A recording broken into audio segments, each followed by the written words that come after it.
ख़ुदकुशी जो है ना ये हराम मौत है, क्योंकि अल्लाह तबारक व तआला ने सबके वक्त को लिख दिया है। इन्नल्लाह इल्मुस्साअ व युनज़्ज़िलुल गैथ व यअलमु मा फ़िल अरहाम व मा तदरी नफ्सुम माज़ा तक्सिबु गदा व मा तदरी नफ्सुम बिअय्यि अर्ज़िन तमूत। कहाँ मरेगा, कैसे मरेगा, क्या करेगा, ये सब अल्लाह ने लिख दिया है। अब इसने जो कानून अल्लाह तबारक व तआला ने बना दिया है, जो शरीयत और जो फ़ितरत अल्लाह तबारक व तआला ने बना दिया है, उस कानून को इसने बदल दिया, उस कानून को, इस फितरत को इसने बदल दिया। जब कानून बदला, फितरत बदली, फितरत और कानून के बदलने से, शरीयत के बदलने से इसने हराम काम किया। और जब इसने हराम काम किया ख़ुदकुशी करने के बाद, तो अब ये हराम मौत मरा। अब ये सोचेगा मैं जन्नत में जाऊंगा और यहाँ से छुटकारा होने के बाद मेरी परेशानी है, ये परेशानी हल हो जाएंगी, मैं चला जाऊँगा और मेरे लिए जन्नत को सजाया जाएगा, हूरें खड़ी होंगे, ये होगा वो होगा। ये सब शैतानी वसवसे हैं, शैतानी धोखा है। मरने के बाद तो डायरेक्ट इस आदमी को जहन्नुम में फेंक दिया जाएगा, क्योंकि इसने शरीयत को बदल दिया है, कानून को बदल दिया है, इस्लाम को बदल दिया है, अल्लाह तबारक व तआला की लिखी हुई तकदीर को इसने बदल दिया है। अल्लाह ने लिख दिया है तकदीर में। जब इसने हर चीज़ को बदल दिया है, तो ये आदमी किस तरह ये कह सकता है कि मैं मरने के बाद मेरे लिए मैं जन्नत में जाऊंगा? तो ऐसा आदमी बिल्कुल, ये शैतानी वसवसा है, ये शैतानी धोखा है। शैतान ये चाहता है कि दुनिया का हर मुसलमान जहन्नुम में जाए, तो किसी ना किसी तरह शैतान उसके जो है जहन में ऐसी ऐसी बातें डालता है कि जिससे वो ऐसा काम करता है कि वो जहन्नुम में चले जाए। तो आदमी ये सोचता है कि मैं मरने के बाद निजात मिल जाएगी, तो ये सोचे कि मरने के बाद बिल्कुल हरगिज़ निजात नहीं मिल सकती। और हमारा जिस्म ये अल्लाह तबारक व तआला की अमानत है। हमारे पास जो जिस्म है ना, ये अल्लाह की अमानत है। और इस दुनिया में भी हुजूर का हुक्म यह है कि किसी आदमी की अमानत को इस्तेमाल करना जायज़ नहीं है।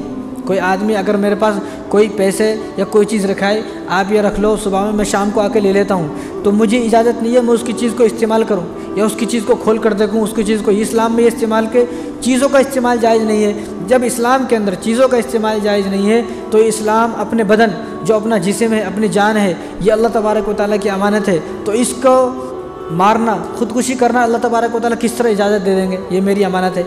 जब एक इंसान की अमानत दूसरे को इस्तेमाल करना जायज़ नहीं है, अल्लाह ताला अपनी अमानत को कैसे ये जायज़ दे देंगे? भाई तुम इसको जो है बर्बाद कर दो और क़त्ल कर दो और हलाक कर दो, ये इजाज़त नहीं मिल सकती। और इसी तरह अल्लाह तबारक व तआला ने तो कुरान करीम के अंदर फरमाया कि वला तक़्तुलू अनफुसकुम, वला तक़्तुलू अनफुसकुम, तुम अपने आप को कत्ल ना करो, अपने आप को हलाक ना करो। ये होशियार बहुत है, लोग बोलते हैं कुरान में कहाँ लिखा है नहीं करना बोल के। तो वला, तो जिसको नहीं मालूम होना बोल देगा नहीं, जिसको मालूम है तो मालूमात वालों से पूछे तो आपको बताएंगे कान खोल कर। तो अल्लाह ताला ने फरमाया वला तक़्तुलू अनफुसकुम इन्नल्लाह कान बिकुम रहीमा, तुम अपने आप को कत्ल ना करो, अपने आप को हलाक ना करो, अपने आप को जो ख़ुदकुशी ना करो। इन्नल्लाह कान बिकुम रहीमा, अल्लाह तबारक व तआला तो बड़ा तुम्हारे लिए बड़ा रहीम है, बड़ा करीम है, बड़ा मेहरबान है। वो तुम्हारे लिए रास्ता निकालेगा।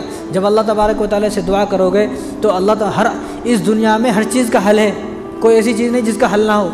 बड़ी से बड़ी बीमारी का हल इस दुनिया के अंदर है। तो छोटी छोटी प्रॉब्लम, और प्रॉब्लम क्या है मैं आगे बताऊंगा आपको। तो छोटी छोटी प्रॉब्लम के ऊपर इन्नल्लाह कान बिकुम रहीमा, अल्लाह ताला फरमा रहे हैं कि मैं तुम्हारे लिए बड़ा रहीम हूँ, बड़ा करीम हूँ।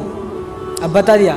अब अल्लाह तबारक व तआला चाहते तो यहाँ तक आयत को ख़त्म कर सकते थे, लेकिन अल्लाह के ने आयत को ख़त्म नहीं करा। अल्लाह ने आगे फरमाया वमन यफ़अल ज़ालिका उद्वाना व ज़ुल्मन फसौफ़ नुस्लिही नारा, कोई आदमी फिर भी ये जुल्म करेगा, ये ज़्यादती करेगा, अपना आप को कत्ल करेगा, अपना आप को हलाक करेगा, किसी दूसरे को कत्ल करेगा, हलाक को बर्बाद करेगा, जुल्म और ज़्यादती करेगा। वमन यफ़अल ज़ालिका उद्वाना व ज़ुल्मन फसौफ़ नुस्लिही नारा, अन क़रीब अल्लाह तबारक व तआला उसको जहन्नुम में डाल देंगे। फसौफ़ नुस्लिही नारा, अन क़रीब यानी बहुत जल्द, मरने के फ़ौरन बाद उन्हें जहन्नुम में है। और वकान ज़ालिका अलल्लाहि यसीरा, ये अल्लाह तबारक व तआला के नज़दीक कोई मुश्किल काम नहीं है। कोई आदमी सोचते मुश्किल है, अल्लाह ताला खुद फरमा रहे हैं वकान ज़ालिका अलल्लाहि यसीरा, ये मेरे नज़दीक कोई मुश्किल काम नहीं है किसी आदमी को जहन्नम में डालना, किसी आदमी को जन्नत में डालना, ये तो मेरे लिए बड़ा आसान है। तो अल्लाह ताला ने फरमा दिया वला तक़्तुलू अनफुसकुम, अपने आप को हलाक ना करो। और